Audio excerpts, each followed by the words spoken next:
सर्वेभ्यः नमो नमः। आज हम महर्षि मनु के द्वारा विरचित मनुस्मृति के द्वितीय अध्याय का 27वां श्लोक पढ़ेंगे। प्रस्तुत श्लोक में महर्षि मनु हमारे जो गर्भाधान, जातकर्म, चूड़ाकरण एवं उपनयन संस्कारों के करने से क्या प्रयोजन है, इनको करने से व्यक्ति विशेष को क्या लाभ होता है, इस तथ्य को उल्लेखित कर महर्षि मनु हमें बता रहे हैं कि इनका प्रयोजन क्या है, इनको करने से हमें किस फल की प्राप्ति होती, इसको उल्लेखित करने का प्रयास किया है। मैं श्लोक का वाचन करता हूँ, फिर हम इसके अर्थ को समझेंगे।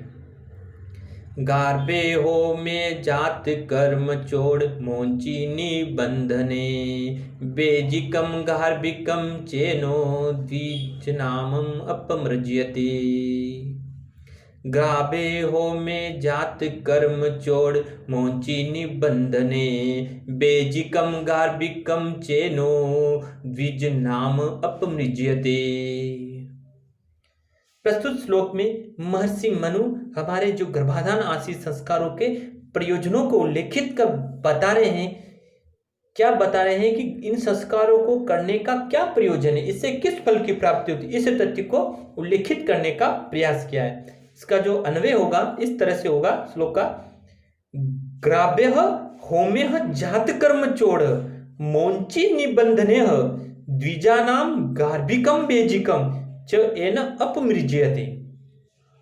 मोंची निबंधना है ना, कि गार्भे यानी ग्राभे होमे जात कर्म, यानी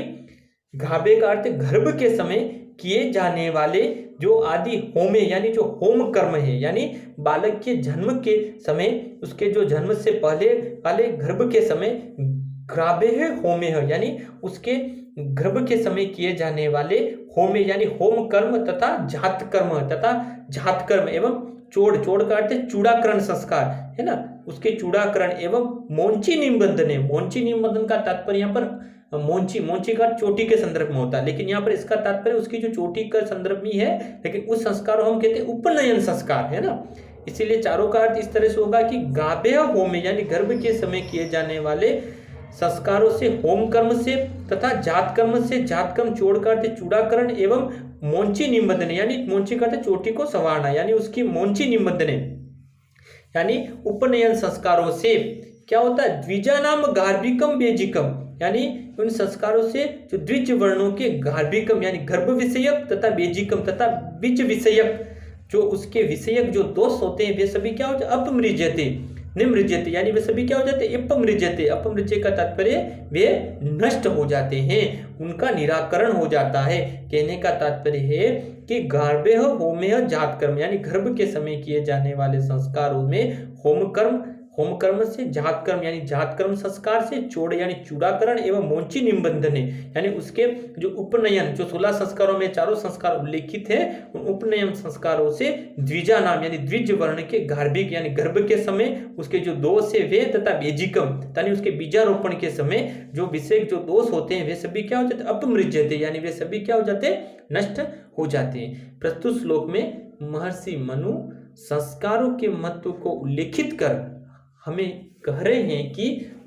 गर्भधारण के समय किए जाने वाले संस्कारों से विभिन्न संस्कारों के शुभ अवसरों पर किए जाने वाले जो यज्ञ आदि तथा जातकर्म संस्कार, चूड़ाकरण संस्कार तथा उपनयन संस्कारों से द्विज वर्णों के क्या हो जाते हैं, गार्भिक उनके जो दोष हैं तथा उनके बीज रूप के समय हुए जो दोष हैं वे सभी क्या हो जाते हैं, नष्ट हो जाते। यानी कहने का तात्पर्य है कि संस्कारों के अवसर पर किए जाने वाले जो यज्ञ, सत्कर्म, दान, पुण्य आदि से व्यक्ति विशेष के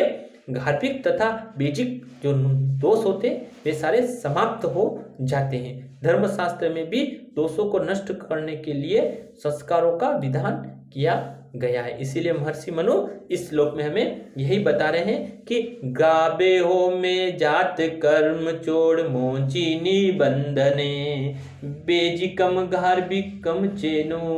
द्विज नामम अपमृज्यते।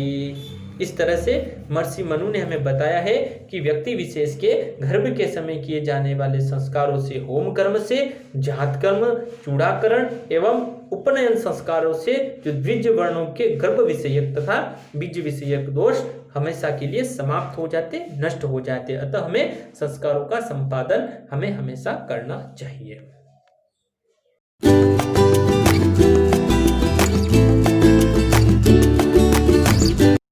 सर्वेभ्यः नमो नमः। आज हम महर्षि मनु के द्वारा विरचित मनुस्मृति के द्वितीय अध्याय का 28वां श्लोक पढ़ेंगे। प्रस्तुत श्लोक में महर्षि मनु ब्रह्म प्राप्ति के साधनों को उल्लेखित कर बता रहे हैं कि ब्रह्म प्राप्ति यानी हमें अपने शरीर की मोक्ष प्राप्ति किन किन उपायों के द्वारा कर सकते हैं, किस तरह से इस लौकिक जगत में रहते हुए हमारा आने वाला जो समय है, हमारा आने वाला जो जन्म है, उसको किस तरह से हम मोक्ष प्राप्ति की ओर अग्रसर कर सकते, परमपिता ब्रह्मा की प्राप्ति किस तरह से सकते, ब्रह्म की प्राप्ति किस तरह से कर सकते, उन साधनों को उल्लेखित कर रहे हैं। मैं श्लोक का वाचन करता हूं, फिर हम इस श्लोक के अर्थ को समझेंगे। स्वाध्यायेन वृत्तिहो में त्रैविध्येन जयासुते महायज्ञेश्च यज्ञेश्च ब्राह्मीयं क्रियते तनुः। स्वाध्यायेन वृत्तिहो में त्रैविध्येन जयासुते महायज्ञेश्च यज्ञेश्च ब्राह्मीयं क्रियते तनुः। स्वाध्यायेन वृत्तिहो में त्रैविध्येन जयासुते महायज्ञेश्च यज्ञेश्च ब्राह्मीयं क्रियते तनुः। प्रस्तुत श्लोक में ब्रह्म प्राप्ति के उपायों को उल्लेखित कर महर्षि मनु बता रहे हैं कि ब्रह्म की प्राप्ति या मोक्ष की प्राप्ति किन किन उपायों के द्वारा हम कर सकते हैं, उसको महर्षि मनु ने इस श्लोक में बताया है। अन्वय को देखते हैं श्लोक के कि स्वाध्यायेन वृत्तेः होमेः त्रैविध्येन इज्याः श्रुतेः महायज्ञः यज्ञश्च इयं तनुः ब्राह्मी क्रियते। यानी तनु का अर्थ है शरीर, तनुः ब्राह्मी क्रियते यानी इस शरीर को ब्रह्म प्राप्ति के योग्य बनाया जा सकता है। मुख्य जो क्रिया है तनुः ब्राह्मी क्रियते यानी इस शरीर को ब्रह्म प्राप्ति की ओर किस तरह से अग्रसर किया जा सकता है। ये दूसरे जो सारे तथ्य स्वाध्यायन वृत्त होम त्रैविध्येन इज्या सूते महायज्ञ ये सारे इसके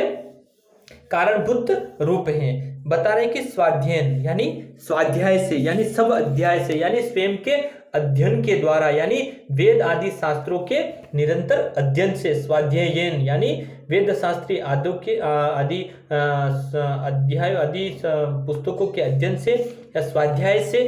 फिर दूसरा बता रहे वृत्तों से यानी हमारे जो वृत्त हैं, हमारे कहने का तात्पर्य है कि हमारे सारे जो वृत्त शास्त्र हैं, जो वृत्त हैं बताए गए हैं, उन सारे निषेध कर्मों के त्यागों से रूपी जो वृत्त है, मदिरापान आदि नहीं करना, मांस भक्षण आदि नहीं करना, जो सभी कुछ है उन सारे निषेध व्रतों से। फिर करें होमे यानी होम करने से यानी होम मंत्र उच्चारण आदि से करने से, सायंकाल और प्रातः काल में उल्लेखित हवन आदि होम के करने से। फिर करें त्रैविद्य का अर्थ है गुरु के समीप रहकर ब्रह्मचार्य का पालन पूर्वक वेदार्थ ज्ञान हेतु निवास करना, जो रूप है वही त्रैविद्य के अंतर्गत सम्मिलित किया जाता है। यानी गुरु के पास रहकर त्रैविद्य रूपी ज्ञान को प्राप्त करना ब्रह्मचारी व्रत का पालन करते हुए। फिर इज्या यानी कहने का तात्पर्य है कि ब्रह्मचारी व्रत का पालन पूर्वक देवताओं, ऋषियों तथा पितरों को तर्पण प्रदान करना रूप इज्या के नाम से उल्लेखित किया जाता है। फिर बता रहे सुत यानी सुत का तात्पर्य है यानी पुत्रों से। कहने का तात्पर्य है कि गृहस्थ आश्रम में रहते हुए संतान उत्पत्ति आदि के संदर्भ में बता रहे हैं। फिर हमारे जो महायज्ञ यानी हमारे जो 5 महायज्ञ ब्रह्म यज्ञ, देव यज्ञ, पितृ यज्ञ, भूत यज्ञ तथा नरयज्ञ यानी अतिथि यज्ञ, इन 5 यज्ञों को करने से यानी ब्रह्म यज्ञ का तात्पर्य है हमारे जो प्राचीन ऋषि है उनके प्रति श्रद्धा भाव को प्रकट करना, स्वाध्याय करना, पितृ यज्ञ का ने पितरों को तर्पण प्रदान करना, देव यज्ञ देवताओं के प्रति आराधना करना, भूत यज्ञ का अर्थ हमारा जो कुछ भी भोजन बनता है उसमें से कुछ भाग हमें हमारे कौवों को, चींटियों को आदि को उल्लेखित करना, उनको प्रदान करना, तथा अतिथि यज्ञ यानी कहने का तात्पर्य घर आए हुए अतिथि की सेवा सत्कार, ये 5 यज्ञों आदि को करने से, तथा यज्ञ च इयम तनुः, और जो यज्ञ है हमारे ज्योतिष्टोम आदि सामान्य यज्ञों को करने से कोई भी कर्ता विशेष इयम तनुः ब्राह्मी क्रियते, यानी कोई भी व्यक्ति अपनी शरीर को क्या कर सकता है, ब्राह्मी क्रियते यानी परमपिता ब्रह्मा की प्राप्ति के योग्य बना सकता है। ठीक है ना। इस तरह से महर्षि मनु इस श्लोक में बता रहे हैं, क्या कह रहे हैं कि स्वाध्यायेन वृत्त होमे त्रैविद्येन जया श्रुते महायज्ञेश च यज्ञेश च ब्राह्मी क्रियते तनुः, यानी स्वाध्ययन यानी स्वाध्याय से, और वृतेह यानी वृतों से, और होमे यानी होम आदि के करने से, त्रिविद्येन यानी गुरु के समीप रहकर ब्रह्मचार्य आदि विद्याओं का पालन करने से, त्रैवेद्य से, इजिया यानी इजिया का तात्पर्य है यहाँ पर हमारे देवता और ऋषियों आदि को तर्पण प्रदान करने से, हमारे पितरों को तर्पण प्रदान करने से, और फिर कह रहे हैं कि सुते यानी पुत्र संतान उत्पत्ति आदि यज्ञों से, और महायज्ञ, और महायज्ञ ब्रह्म यज्ञ, देव यज्ञ, पुत्र यज्ञ और भूत यज्ञ तथा नरयज्ञ, इन यज्ञों को, और यज्ञ एक यज्ञ वापिस आया है वो हमारे उस में आया ज्योतिष्टोम आदि सामान्य यज्ञों को करने से कोई भी कर्ता विशेष च इयम तनु यानी इस शरीर को मनुष्य ब्राह्मी क्रियते यानी परमपिता ब्रह्मा के योग्य बना सकता है। इस तरह से महर्षि मनु हमें इस श्लोक में ब्रह्म प्राप्ति के उपायों को बताया है।